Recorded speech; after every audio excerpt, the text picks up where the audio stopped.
अमन शास्त्री जी लोगों की हैबिट बन गई है क्या सुनने की, आलोचना, जिनवाणी सुनने की नहीं बनी। करियावटी वाले बाबू जी क्या बन गई, आलोचना सुनने की। आप देखिए सुबह उठते ही पेपर आदमी पढ़ता है, उसमें क्या लिखा होता है, हास्य, आलोचना, व्यंग्य और हिंसात्मक चीजें जिससे आपके भाव खराब। धार्मिक क्षेत्र एक लाइन का और हिंसात्मक क्षेत्र पूरा अखबार, न्यूज चैनल, हर जगह आप देखिए आलोचना, बुराई भलाई इसी में चीजों में निकाल देता है समय। भलाई में निकाल दे तो चलो समझ में भी आता है, बुराई में निकलता है। इसलिए आचार्य कहते हैं देह का योगी बनकर बैठ जाना बहुत सरल।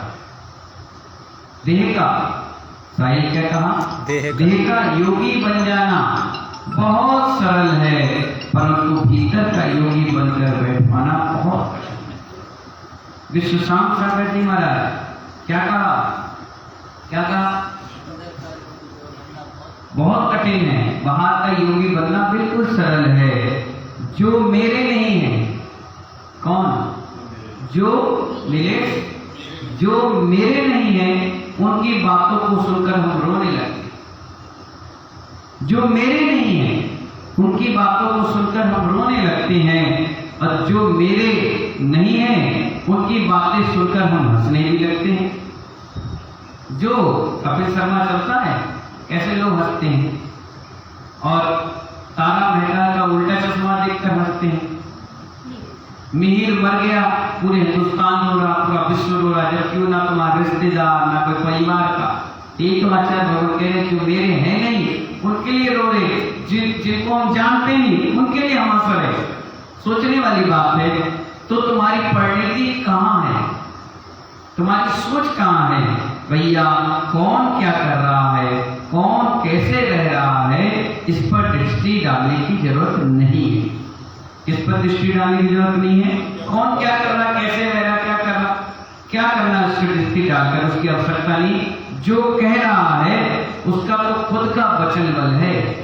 हमारे मुंह है, हमारा मुंह, हम कुछ भी बोले, किसको बोले, कैसे बोले, वह अपने वचन बल का उपयोग करके दुरुपयोग कर रहा है। क्या कर रहा है वो? दुरुपयोग। देखिए मैं अपने वचन बल का उपयोग क्या कर रहा हूँ, जिनवाणी पर कर। आप क्या कर रहे हो, दूसरे को बुरा बोलकर। तो इसलिए आचार्य कहते हैं यह उसका विषय है। किसका विषय है? उस व्यक्ति का विषय है, परंतु तुम उसको सुनकर अपनी सुख इंद्रिय वीर अंतराय कर्म का क्षयोत्सव को ज्ञानावर्णी करके क्षयोत्सव में व्यर्थ क्यों बहा रहे हो, नष्ट कर रहे हो। कहने का मतलब यह है कि हमारी सुनने की ताकत है तो हम बुराई क्यों सुने, हमारी बोलने की ताकत है हम बुरा क्यों बोले, हमारी देखने की ताकत है हम बुरा क्यों देखें। हमारा ज्ञान अच्छी चीज के लिए लगाना चाहिए, हमने बुरी चीज में लगा दिया। एक बात बताइए, नगर पालिका का डब्बा घर के बाहर से निकलता है तो कौन ऐसा व्यक्ति साफ मकान पे कचरा डंडा लगाता? क्या करते सुबह सुबह? वो गाना चलता है, गाड़ी वाला आया घर से कचरा निकाल। कितना अच्छा सब्जेक्ट है वो, गाड़ी वाला आया घर से कचरा निकाल, गाड़ी वाला आया घर से कचरा निकाल। और मुनि राज कह रहे हैं, मुनि महाराज आए चतुर्मास के लिए अपने मन की कचरा निकाल। किसका निकाल? वो तो रोज आएगा, हम तो 5 महीने के लिए आए हैं, 4 महीने के लिए आए, मन के कचरे को निकाल लो। कौन ऐसा व्यक्ति जो अपने कचरे को निकालने के छोड़कर दूसरे के कचरे को अपने घर में बुलाता? अगर शाम के समय या सुबह के समय महिलाएं घर के सामने झाड़ू लगाती हैं और हल्का सा कचरा बगल वाले तुम्हारे यहाँ डाल जाए तो क्या होता है? लड़ाइयां हो जाती। पर ये सोचो, दूसरे के विचार, दूसरे के विकार, दूसरे की परदृष्टि आप अपने अंदर कैसे समाहित कर लेते, कैसे दूसरों की बुराई, दूसरों की गंदगी अपने मन में ले आते? यही फिर सपनों में आते। क्या आते हैं? यही सपनों में आते हैं, यही चर्या में आते हैं, और यही बोलचाल में भी आ जाता है। आज तुम गाली देकर बात करोगे किसी से, कल के दिन वो भी किसी से बात करेगा, कैसे करेगा? यही लैंग्वेज में करेगा, हंसी उड़ाएगा, क्या करेगा? पर दृष्टि में अपना पूरा समय व्यर्थ गवा देता है। आचार्य कह रहे हैं क्या हुआ क्या हुआ, ये जो जिज्ञासा है ना, क्या हुआ, इसकी जो जिज्ञासा है यह पूछकर तुम सुन रहे हो तो क्या होगा। क्या कह रहे हैं आचार्य, जैसे किसी की कुछ बिगड़ गई, बात खराब हो गई, किसी का आलोचना, क्या वो बताना भाई, अरे रहने दो, अरे नहीं बताओ बताओ। कितने इंटरेस्ट से आप सुन रहे हो, इतने इंटरेस्ट से जिनवाणी नहीं सुनते, इतने इंटरेस्ट से प्रवचन नहीं सुनते, इतने दूसरों को परेशान करके दूसरों का उपहास और हंसना मालूम है।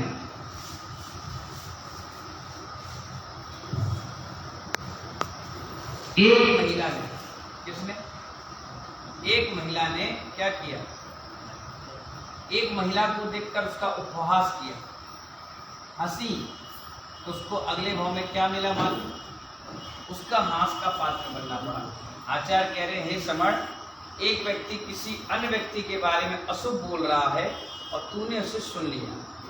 क्या कर लिया, कोई अशुभ बोल रहा था और उसके बारे में अपन ने सुन लिया, जबकि अन्य व्यक्ति को कुछ पता ही नहीं।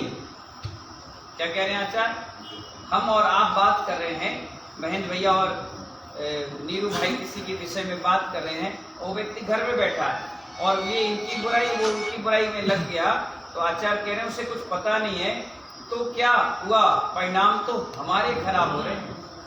क्या हो रहे हैं, परिणाम किसके खराब हो रहे हैं, सबसे पहले हमारे खराब हो रहे हैं। आचार्य कह रहे उस अन्य व्यक्ति के हुए क्या, नहीं हुए, मेरे हुए भैया, तुझे सुनने की क्या आवश्यकता पड़ गई, सीधे कह देता भैया देखो आलोचना मत करो, अच्छी बातें बताना है बताओ, आलोचना मत करो। इससे क्या होगा, तो इतना सीधा बन गया कि किसी के घर में फैले कीचड़ को, स्वच्छ घर को, अपने घर को, पवित्र घर को कीचड़ में कैसे बना लेता है। भैया अपना घर है, सुबह सुबह हमें साफ सफाई करा और दूसरा लाके कचरा डाल गया, तो सबसे पहले मन किसका खराब होगा, अपना होगा। और हम इतना खुश हो जाते हैं, दूसरों की आलोचना, दूसरों की बुराई, दूसरों की दुनिया भर की सटकर्म हम सुनते रहते हैं। कभी नहीं सुनना चाहिए, अगर सुनते हो तो अंत समय में ये सुनना बंद हो जाएगा, बोलते हो तो अंत समय में बोलना बंद हो जाएगा। ज्यादा ज्ञान इस चीज में लगा रहे हो, दो लोग बातें कर रहे हो और तुम पीछे से आ गए, बताओ क्या हुआ, बताओ ना बताओ ना बताओ ना, अपना ज्ञान लगाने लग गए किस चीज में, फालतू की चीजों में, जो 2 पैसे की चीज नहीं है। तो क्या होगा, अंत समय में हमारा क्षयोपशम, हमारा ज्ञान, बुद्धि सब गायब हो जाएगा, क्योंकि उपयोग तुमने किसमें किया, आपके पास मोबाइल में था, सुबह आपने चार्ज किया, सुरेंद्र चाचा आपने क्या किया, चार्ज कर लिया, चार्ज करने के बाद आपने क्या किया, उसका बैटरी फुल कर ली और उसका जो टार्च सिस्टम है थोड़ा कम कर लिया, नेटवर्किंग बंद कर ली, इसलिए क्योंकि आपको शाम तक उसको पूरा 100% चलाना है। अगर वो मोबाइल आपका बच्चा ले लेगा और लेकर के वीडियो गेम खेलेगा तो कितने घंटे तक चलेगा, 2 घंटे। नेट चालू करेगा और नेट करके क्या करेगा, एप्लीकेशन डाउनलोड करेगा, फिर क्या करेगा, नेट जब पूरी बैटरी पी जाएगा तो टू करेगा, तो बोले पापा बैटरी लो गई, तुम भी बोले पागल है, सुबह से इसको चार्ज करके रखा था कि दिन भर चलेगा, कहाँ जाए, बिजली नहीं, व्यवस्था ही नहीं, तुम चिल्लाओगे, गर्म हो जाओगे। इसी प्रकार हमारा ज्ञान है, हमारा शुद्ध इंद्रिय है, हमारी सूंघने की, खाने की सारी एक ताकत लिमिटेशन बनी हुई है कि ये 80 साल तक चलेगी, ये 60 साल तक चलेगी। जवाहरलाल जी कितने साल तक चलेगी, 40 साल तक चलेगी, 45 साल तक चलेगी। अब आपने उसको 10 साल में खत्म कर लिया, फिर हमसे बोल रहे महाराज जी पता नहीं क्या हो गया, आवाज ही नहीं निकल रही, मेरी आवाज गायब हो गई, महाराज जी मुझे दिखाई नहीं दे रहा, चश्मा लग गया, चश्मा के बाद लेंस डलवा लिया, लेंस के बाद मोतियाबिंद का इलाज करा लिया, अब महाराज बिल्कुल धुंधला दिख रहा। महाराज जी एक मशीन लगा ली, अब अंदर मशीन लगा ली, अब इसमें मशीन लगा ली और कर लिया, ये कर लिया, सुनाई नहीं दे रहा। महाराज जी मैं चल नहीं पा रहा, मैं उठ नहीं पा रहा। भैया एक कैपेसिटी होती है समय, एक लिमिटेशन होती है कि इतना ही आपके आयु कर्म तक ये शब्दावली रहेगी, ये वर्णावली रहेगी, ये देखने की दृष्टि रहेगी। इसके बाद डाउन आ जाएगी और धीरे धीरे चली जाएगी। कई बच्चे आज ऐसे हैं जो खूब मोबाइल चलाते हैं, रात दिन 24 घंटे, वो देखिए इतने मोटे मोटे चश्मे लगा कर, उनकी माँ कहती महाराज जी कोई मंत्र बता दो, मंत्र यही है मोबाइल दूर कर दो। वो कर नहीं सकते, मतलब बने रहने दो अंदर। इन्होंने समय से पहले शरीर से खिलवाड़ कर लिया, इसलिए शरीर ने भी इनके साथ खिलवाड़ कर लिया, साथ छूट गया। इसलिए आचार्य कहते हैं गंदी बातें, गंदे विचार, कलुषित परिणाम, अशुद्ध वातावरण से बिल्कुल दूर हट जाओ। अगर कहीं नाले का कचरा पड़ा है और 2 दिन तुम वहां खड़े रहोगे तो जो व्यक्ति तुम्हारे नजदीक आएगा वो भी कहेगा कैसी बदबू आ रही, कहां से आए हो? अरे भैया नाली के पास बैठे थे यार। स्वाभाविक है नीलेश, तुम वहां से आओ मंडी से तो शरीर से काय की बदबू आएगी? खान की, सड़े हुए धान की, गंदे पानी की। क्यों? आप मंडी से आए हो और जब तक नहाओगे नहीं अच्छे से साबुन से, इत्र नहीं लगाओगे, जब तक शरीर की बदबू भी नहीं जाएगी। जब 2 घंटे 4 घंटे की मंडी में आपके शरीर से बदबू आती है तो 2 घंटे 4 घंटे जो व्यक्ति आपके अंदर गंदगी भर गया है वो कितने दिनों तक आपके अंदर भरी रहेगी। और ये गंदगी तो चलो धुलने के बाद साफ हो जाती है, ये जो मन की गंदगी नहीं निकलती, रात के सपने में भी क्या हो जाता है? आ जाती रहती, कहीं ना कहीं प्लग चालू हो जाता है, स्विच ऑफ की जगह स्विच ऑन हो जाता है। इसलिए आचार्य कह रहे हैं कि हम तेरे सुंदर भवन और आंगन में लिपा पुता था, क्या तू नगर पालिका कचड़ों के ट्रक से अपने घर में उतरवाएगा? नहीं उतरवाता, कोई नहीं उतरवाता। यहाँ भी कितनी चीज सफाई करे आपने और कोई गंदगी कर जाए तो हमारा दीपक कहने लगा ले यार बड़ा पागल, अब भी हमने सफाई करी गंदगी करे।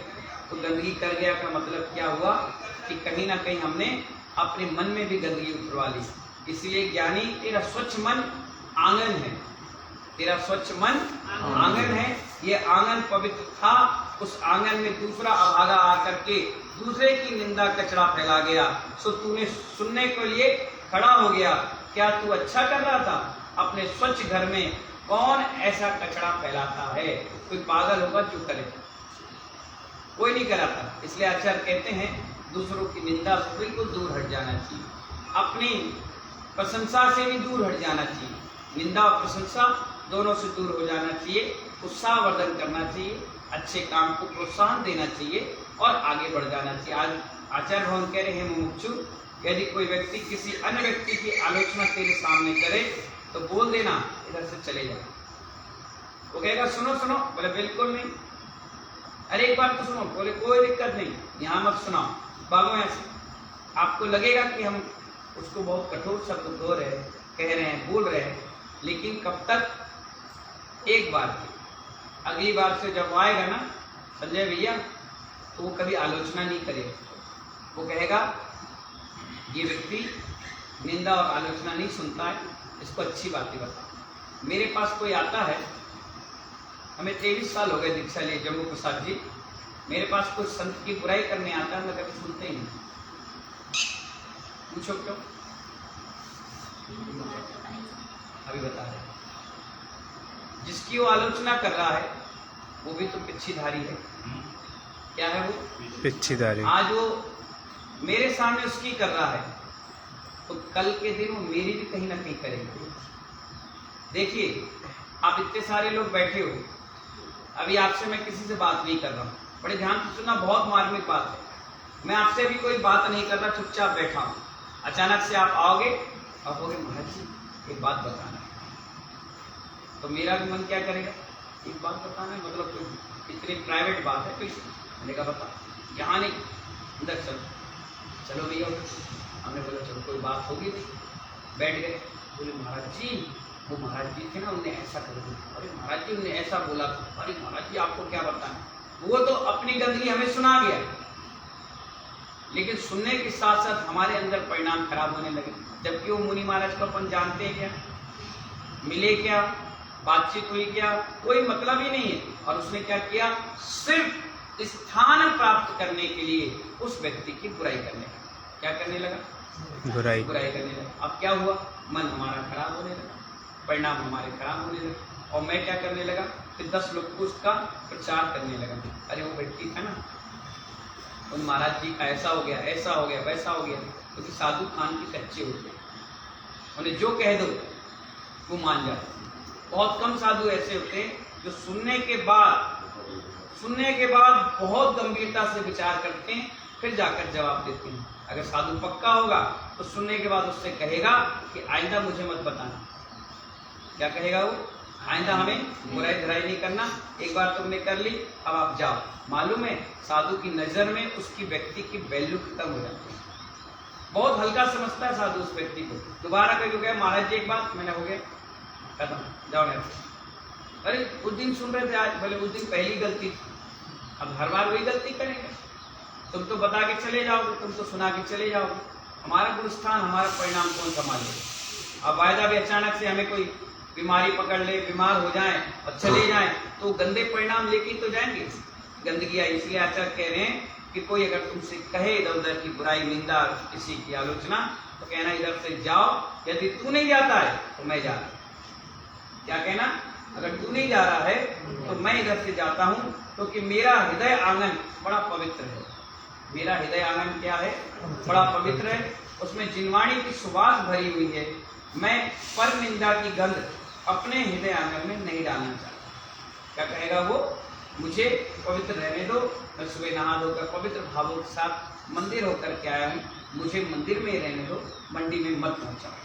भैया स्वयं ही उठकर चल दो, वह अपने आप समझा जाएगा कि ये बात मेरी सुनना पसंद नहीं कर रहा है।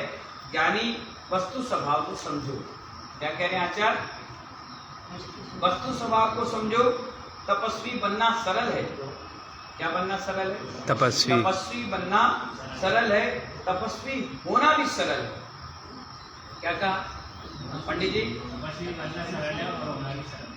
तपस्वी बनना सरल है, तपस्वी होना सरल है। तपस्वी बने रहने के लिए शरीर का भेष बनाना पड़ता है, तपस्वी होने के लिए भावों की पंडिती को विशुद्ध बनाना पड़ता है। आचार्य भगवान कह रहे हैं चाहे कुछ भी करो, परिणाम संभाल कर रखो। पूरा इस स्वाध्याय का सार क्या है? परिणाम संभाल के रखो। ना मालूम किस क्षण में आ जाए। एक आयु कर्म ऐसा है काली भाई, वो कभी भी आ सकता है, उसकी कोई एंट्री नहीं है। वो कहीं से कभी भी किसी क्षण में भी आकर के 8 कर्मों में सबसे बलवान कर्म है आयु कर्म। कौन सा कर्म है? हाँ, वो कभी भी किसी क्षण में आ सकता है, जीवन के किस पड़ाव पे आ जाए। इसलिए आचार्य कहते हैं कि हर क्षण अपने परिणाम संभाल के बैठो। वो कभी तीव्र में भी नहीं आएगा, कभी मंद में नहीं आएगा, बिल्कुल नॉर्मल रहोगे तभी वो आकर के चिपक जाता है। फिर जैसे ही चिपकता है, जिस गति के लिए चिपकता है, वैसे ही भाव आपके बनते चले जाते हैं। कई बार आप देखना कोई 80-90 साल का बुजुर्ग हो जाएगा और उसके भाव सब में शिखर, गिरनार, सोनागिर और महावीर जी जाने के, साधु बनने के, त्यागी बनने के, तपस्वी बनने के बनते हैं। और कोई जीवन भर त्याग, तपस्या, उपास कर रहा है और लास्ट समय में हम उनसे कहते हैं कि चलो त्याग कर लो, तो कहता नहीं, पानी, रसगुल्ला, गुलाब जामुन, कचौड़ी, मंदिर, अरे नहीं, नींद आ रही, कुछ सुन लो, अरे बहुत सुन लिए। अब समझ जाओ उसका आयु कर्म खोटी आयु में बन गया। आप कहोगे हमारे पिता 80 साल से पूजा पाठ कर रहे हैं, नहीं, उन्होंने अंत समय में अपने परिणाम खराब कर लिए। इसलिए आयु कर्म गंदी गति का बन गया, इसलिए विचार भी गंदे आने चालू हो गए। और कई ऐसे हैं जो जीवन में मंदिर ही नहीं गए, पूजा ही नहीं करी, पाठ नहीं किया, आहार नहीं दिया, चौका नहीं लगाया, दान नहीं किया, आ गया कह रहे भगवान मुझसे बहुत बड़ी गलती हो गई, अपराध हो गया, क्षमा करें, मुझे मुनि बनना है, मुझे त्यागी बनना है। और अंत समय में कई लोग ऐसे हुए जिन्होंने दीक्षा ली सिर्फ परिणामों का परिणामों का। इसीलिए ये वर्षा योग होते हैं जिसमें हम परिणाम संभालना सीखें। ये स्वाध्याय होता है जिससे हम परिणाम संभालें, ये प्रवचन होता है जिससे हम संभले और आगे बढ़े। इन्हीं भावनाओं के साथ महानुभाव, मत सुनो आलोचना। क्या नहीं करो? मत सुनो आलोचना। चाहे कितना ही बड़ा हो, कितना ही कैसा हो, कितने पैसे तुम्हें दे दे, पैसा हाथ का मैल है, आज जेब में रहेगा, कल चला जाएगा। लेकिन परिणाम ऐसे एक बार खराब हो गए फिर खराब ही होते चले जाते, सुधरने के नाम नहीं लेते। या तो भगवान के कृपा आए या फिर से कोई चतुर्मास हो या वर्षा योग हो, उसमें जाकर के अपना लोहा गर्म हो धीरे धीरे धीरे धीरे, तब जाकर उससे गंदगी हटेगी। इसलिए मत सुनो आलोचना, शुद्ध विशुद्ध परिणाम बना करके अपनी आत्मा का हित करो। ऐसी मंगल भावना के साथ जय बोलिए आचार्य गुरुवर विराट सागर जी महाराज।